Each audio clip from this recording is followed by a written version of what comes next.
I'm Dr. Amir Rashidian, founder of the Mid-Atlantic Chiropractic Center.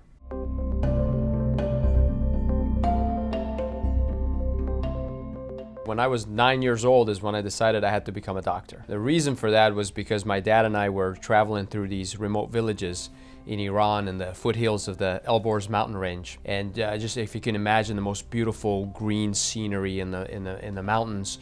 And these villages had no plumbing, no power lines, no motorized vehicles. And as my dad and I were just observing, a woman went into labor. She was in tremendous pain. Something was wrong. No one knew what to do. And a midwife finally walked over. She knelt down and listened and examined her for a few minutes and stood up, said, "I'm sorry, there's nothing I can do. There's no heartbeat. The baby's not alive, and this lady's not gonna make it."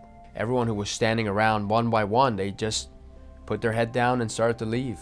And they were leaving her to say goodbye, basically, to her husband. Her husband was right there. He just collapsed, fell to his knees, started crying. We were just about to start a family. How could this be? And I was looking into the eyes of this young woman who was just told she won't be alive another couple hours. And I started to have this panic attack where, you know, your throat gets all choked up and you feel pressure on your chest. I was having trouble catching my breath and tears are just coming down. And my dad saw me in that state. He picked me up, he held me, he carried me out of there, and he calmed me down. And then the two of us climbed down the mountain to get in our car to drive home. And on the drive home, I said, "Dad, I don't want to feel like that ever again." Like what? You know, like helpless. Like I can't do something to help. And Dad asked me what I was going to do about it. And I said, "I'm going to go be a doctor. I'll be the surgeon that everyone needs. I'll be the best surgeon in the whole world, carry my bag with me everywhere I go, and I'm just going to save lives." 10 years passed. I was a student at George Washington University, 19 years old at this time, and I went home for Christmas break, and our home was now in Gaithersburg, Maryland. I walked in the door, and my dad had this big, thick, white neck brace on, and he couldn't lift his arms to give me a hug. He was limp from the shoulders down. He was definitely under the influence of some serious painkillers.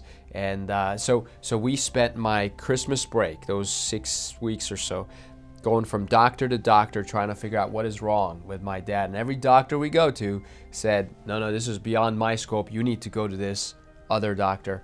Finally, we ended up in a neurosurgeon's office. And the neurosurgeon took a look at Dad's MRIs and x-rays and said, "You've got these massive bone spurs growing into the spinal canal, pressing on the spinal cord, and it's choking the life that flows from your brain to the rest of your body. Unless we find a way to decompress, this will not end well. You're gonna need surgery." Dad didn't want to have surgery. He was scared of surgery. So we decided to get a second and a third opinion. Well, all three neurosurgeons that we met with said the same thing.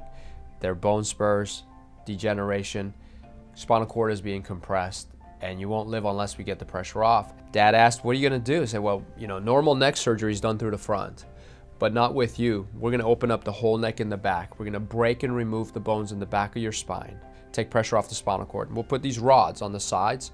We'll screw them into your spine. We'll fuse your whole neck. You'll never turn your head again. You may not regain function of your hands, but we're hoping you'll have less pain. And by the way, there's a good chance you'll die under the knife because you're old." Dad was 70 at the time, and it's not really the number. There's such a thing as a young 70 and an old 70. He was the old 70, so it's not about the number. But the fact that is, he's already losing his life, but now we have to risk it to see if we can get some of that back. And if he can't use his hands, well, Dad had a passion. He had a hobby. He loved writing.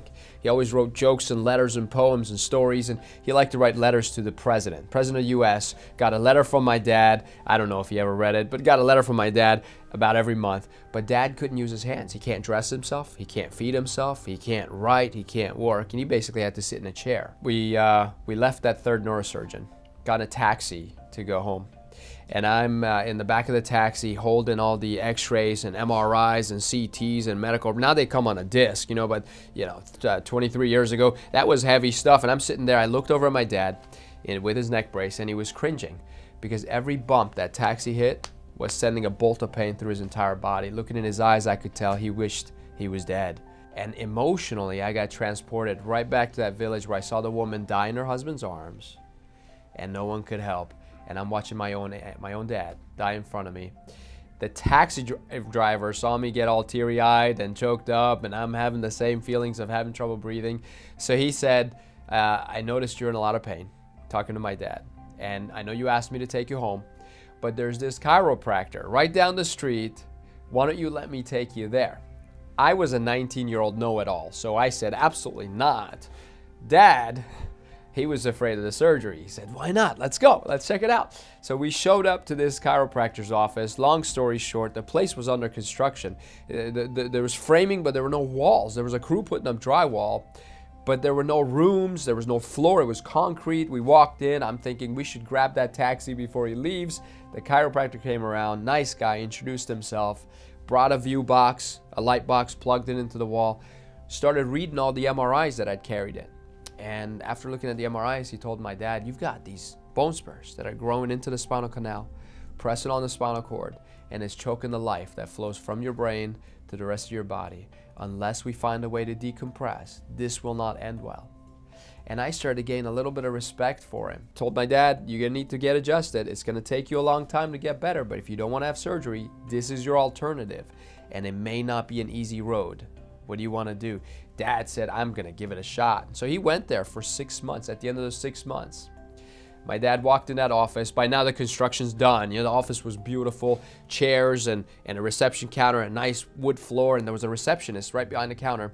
And every chair had a patient in it. The office was packed. And my dad walked in the door, walked up to the counter, picked up the pen to sign his name on the sign-in sheet. It was the first time he could write again. He was so proud of himself. He held the pen over his head. He started walking back and forth, showing everybody that he could do that. Everybody in the room started to smile or laugh.